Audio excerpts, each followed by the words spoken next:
When selling your Santa Cruz home, it is important to avoid common mistakes that could not only lengthen the selling process and may repel home buyers from setting up showing appointments, which ultimately hinders you from receiving top dollar and the best terms on your home. In fact, presenting your home properly from the beginning will help to minimize the time it spends on the market and the number of viewings you need to have before it actually sells. Hi, I'm Shamika Fox, your Santa Cruz real estate expert and your personalized real estate concierge. Don't forget to like and subscribe to my channel to stay up to date on the current real estate market right here in Santa Cruz as well as national.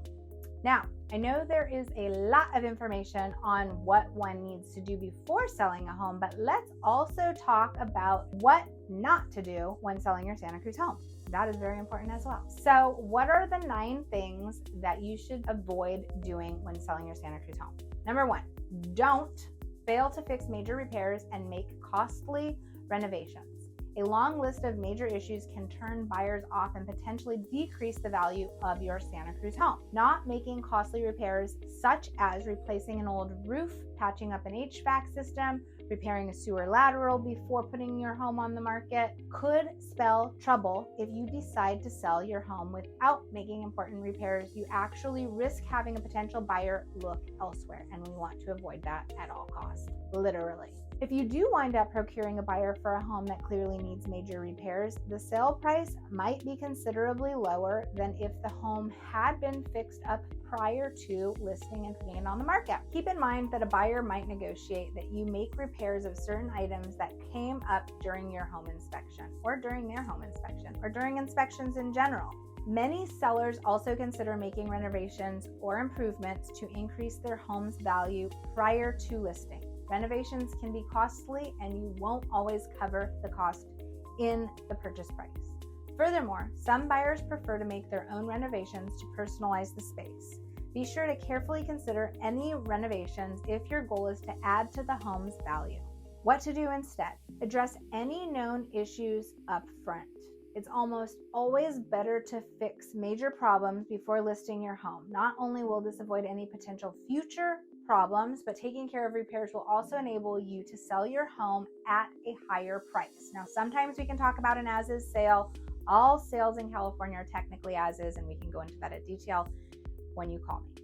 I highly recommend, though, paying for your own home inspection prior to listing so you can tackle any issues in advance that may arise.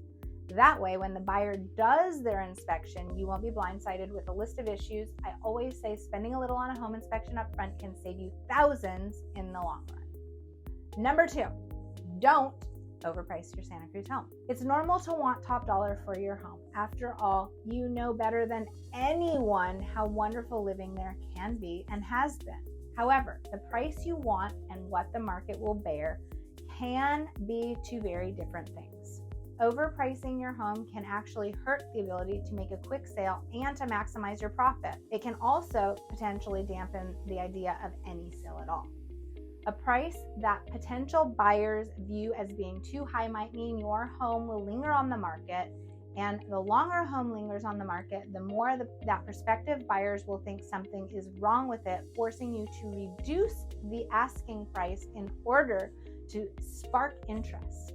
A lot of this has to do with perception. If a Santa Cruz home is priced too high and then it sits too long, it gets a little stagnant feeling, which can lead to them making a lower or lowball offer or not making an offer at all. The bottom line, an overpriced home can shrink the pool of would-be buyers and might push them towards similar Santa Cruz homes with lower list price or that are priced with a better value, meaning a better product for a higher price or the same price. What to do instead? Back up your asking price with market data. When we list a home for sale, we look at not only the comparable sales, but also the absorption rate, which measures how quickly homes sell in the desired Santa Cruz neighborhood within a certain time period in order to determine a home's fair market value. Put simply, the absorption rate is a measure of supply and demand by taking the number of homes sold in a month and dividing it by the number of homes that are currently on the market. You can find a percentage that determines how quickly your home will actually sell. If your home is priced in the sweet spot of what the market will actually bear, There is typically a rush of activity and tons of attention at the beginning of the listing, which then makes buyers want the home even more and increases the likelihood of them paying closer or even above your asking price and potentially getting multiple offers. Ultimately, the strategy of pricing your home at the fair market value will draw in more potential buyers and will help you receive top dollar. Number 3, don't skip the staging. When you're anxious to sell and move on to your next home, it might seem like a waste of time to focus on the furnishings and decor of the home that you will be moving out of. You might be tempted to just pack up and leave and let the buyers use their imagination. Please don't do that. More than 90% of top agents recommend staging a home to attract more buyers and help drive up the sales price. Most buyers don't have imagination and can't see what's not there. Staging your home means setting up so that it appeals to prospective buyers both in person and online. This might involve completing projects like freshening up the paint in the living room or adding a few pieces of furniture and art, but the best scenario would be to hire a professional stager to fully furnish the home. Hiring a professional stager could be money well spent. Trust me. Stagers specialize in showcasing your home to the absolute maximum. They really make your home beautiful and allow it to shine. An estimated 85% of staged homes sell for anywhere from 5% to 23% over list price, and staged homes also spend less time on the market than non-staged homes do. A survey done in 2020 by the Real Estate Staging Association indicates that exact scenario. What to do instead? Great question. Use these simple staging techniques if you do not want to pay for a professional stager when selling. Also, give me a call and we can kind of analyze your space and strategize on what's best. So here are some staging tips that you can utilize to help buyers see themselves living in the home without paying a professional stager. Pay attention to the furniture flow. Consider removing some pieces that are unused or unnecessary to make rooms feel more spacious and open. You never want people to have to squeeze past furniture or to access rooms or doors. That's just awkward and uncomfortable. Neutralize the decor. Homes that have bright, bold colors might be fun for you, or that might have a very specific theme, such as country western or a tropical tiki bar, might run or turn buyers off who don't embrace that style. To appeal to a wider base of buyers, I recommend opting for more neutral decor. For example, you might opt for classic timeless colors like white, I know, so boring, white, beige, brown, gray, black. Don't forget the finishing touches. Lay down area rugs to warm up solid surface floors. Hang some tasteful and neutral art on the bare walls. Add some houseplants and clear off as much counter space as possible, yes, including the bathroom. If you'd like more help or advice on how to stage your home with what you currently have, check out other videos I have made about staging a home, and also check out our professional stagers who do it for a living. And don't forget to like and subscribe to my channel. Now on to the fourth thing. Don't kick curb appeal to the curb. It's easy to get immersed in sprucing up the interior of your home. That's probably where you spend a lot of your time, only to neglect the exterior. But that would be a huge mistake. A buyer's drive-by or walk-up first impression shapes their entire experience of your home. This includes exterior elements such as the landscaping, roof, front door, and driveway. Curb appeal could account for 7% of a home sales price, a study by the Journal of Real Estate Finance and Economics has determined. And according to HomeLight's research, 94% of agents say buyers will pay more for a house with great curb appeal if a prospective buyer is greeted by overgrown weeds, unkempt bushes, or peeling paint. All your hard work inside might be for naught, and we don't want to do that. So what to do instead? Tend to the outdoors with care. Here are some really easy but impactful ways to burst your curb appeal. Cut back bushes and shrubs. Trimming your shrubs will immediately give your home's exterior a neater and tidier appearance. Save some money by giving it a go yourself if you'd like, or you can hire a professional. Lay down fresh mulch. This is a low cost but highly effective and impactful way to instantly refresh your curb appeal. Choose whatever material is best suited for your landscape. Cut the grass. Be sure to regularly mow and edge your grass so your home is always ready to show. Touch up the exterior paint. If it needs to be repainted, please do so. If you don't have time to keep up with the landscaping or the exterior paint yourself, then hire a professional. We have every vendor you could possibly need and more. So call us and we are happy to help.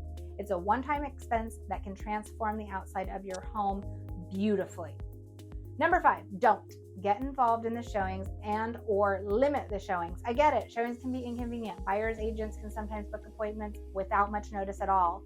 And it's not always easy to pack up and leave in a moment's notice. I totally understand. It might be tempting to just hang out while the buyer takes a look, or to limit the time frame for when your home is available to actually be shown to potential buyers. But that is a bad idea. If the seller is hanging around, it can feel like an absolute intrusion in the buyer and impedes their ability to look closely at the home and feel comfortable with the process and make a decision that might actually lead to an offer. And if the seller offers up certain information, it can potentially hurt their negotiating ability and power. So please don't stick around for showings. And if your home is not easy to show, it may not be easy to sell either. The goal is to accommodate as many buyers as possible, even if their timing is not convenient for your schedule. What to do instead? Give buyers the space to fall in love with your home. Allowing potential buyers to tour your home without you present and as much as possible gives them the space to fall in love with your home and enables them to imagine the space as their own. Some of my clients have stayed in Airbnbs, yes, gone on vacation, yes, or even stayed with family or friends during the first week of the home selling process so that we can optimize and maximize our showings.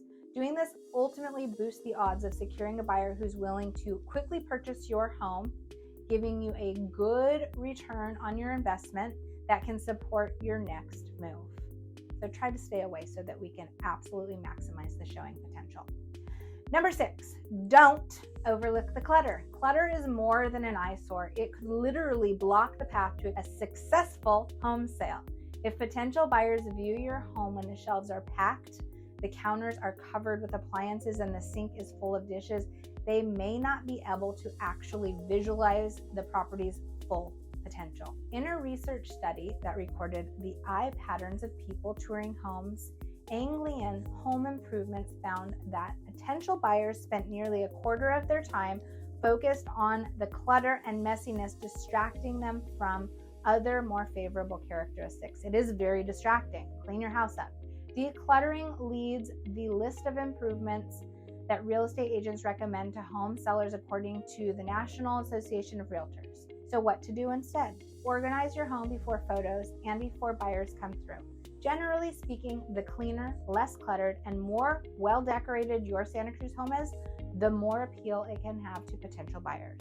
Moving.com suggests that clutter can make your home appear smaller and make it more difficult for buyers to picture themselves living in your home. And a survey of real estate agents done by HomeLight indicated decluttering delivered a 432% return on investment. That's the biggest return on investment we will see here when it came to a home's resale value. Along the same lines, 7, don't over-personalize your space. Potential buyer wants to imagine themselves in your home, so you want to set the stage in your home to allow potential buyers to let their imaginations bloom. If you leave your family photos on the wall, it lessens the ability for a prospective buyer to view your space as their new home. What to do instead? Reduce the presence of personal items as much as possible. Before your home goes on the market, temporarily put away things like family photos, religious icons, souvenirs, and unique paintings.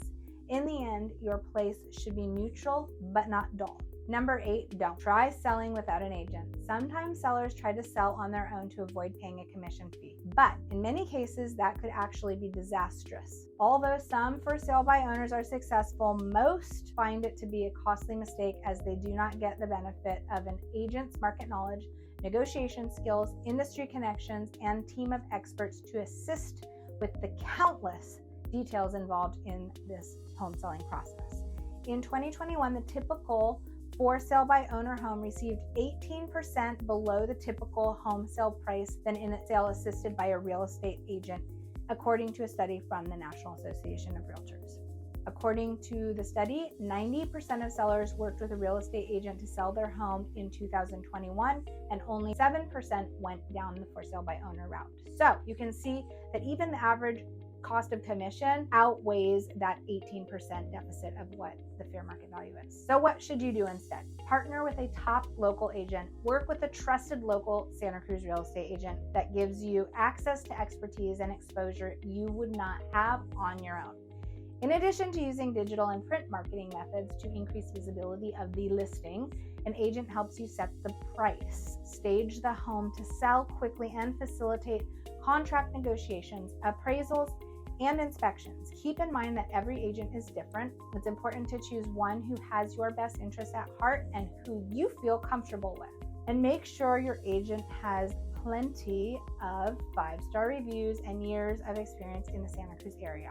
Your real estate agent is a valuable resource to get the best possible price for your home. To dive deeper into this, check out my video on things to consider when selling your home as a for sale by owner, if you want to go down that route or get a better understanding of what an agent actually does. And don't forget to like and subscribe for more educational content. We've made it! Here we are at the 9th thing to avoid when selling your Santa Cruz home. 9, don't only consider the highest offer. The highest offer, while exciting, is not always the best offer given your needs and timeline. Sure, we would all like to receive an offer that is well over the list price, but that's not always going to happen, and it can be easy to get offended by lowball offers. However, the highest offer may not always have the most favorable terms, such as contingencies that they have written in or credits that they have asked for from the sellers. So make sure that you understand the terms. Contingencies are conditions that must be satisfied for the sale to close. It's important to be aware of contingencies because they can impact the timeline of the sale, the certainty of the sale, and the complexity of the sale. For example, you may receive a really high offer that is contingent on the sale of their current home. You'd have to consider how the added timing and uncertainty compares to a slightly lower offer without that same sale of their home contingency. In another scenario, you may have a buyer who is willing to be more flexible on repairs versus another who is offering a higher price but is asking for repairs and or credits. So, what to do instead? Be willing to negotiate. Take your emotions out of the deal and approach the offer as a business decision instead of walking away from these low offers completely. Take the opportunity to negotiate and see if you can come to a meeting of the minds. A lot of home purchases involve back and forth negotiating over offers and counter offers. If you're reluctant to budge on the price, you could lose a deal and risk the home being stuck on the market even longer. Keep in mind that you might be able to gain some concessions from a buyer in exchange for a lower price, such as gaining more time to move out or paying less in closing costs. You are not alone during the negotiation process. Your agent has a ton of experience, hopefully, if you choose the right agent, negotiating home sales, helping get more money than you could on your own, and getting the best terms for you. They will be able to help you navigate the offers that you receive and help you overcome any challenge that will potentially get in the way of a successful sale. Wow, that was what not to do when selling your Santa Cruz home. Whew! I'm sure that was a lot of information to take in, but getting prepared now will be worth it when you get top dollar for your home. The bottom line is to make the Santa Cruz home selling process smoother. Steer clear of these 9 common mistakes by following this advice. You might decrease the amount of time it takes to sell your home, and you might put more money back in your pocket. Don't forget to like and subscribe for more real estate advice and to stay up to date on the current Santa Cruz real estate market. I'm Shamika Fox, your Santa Cruz real estate expert and your personalized real estate concierge. And as always, I'm here to help. Fox Realty Group specializes in home sale preparation and digital marketing. We love offering our clients the white glove treatment when helping you sell your most valued asset. If you'd like additional information on your home's value or for a personalized strategy on how to successfully sell your home, reach out to me for a confidential and complimentary consultation. Thanks for tuning in.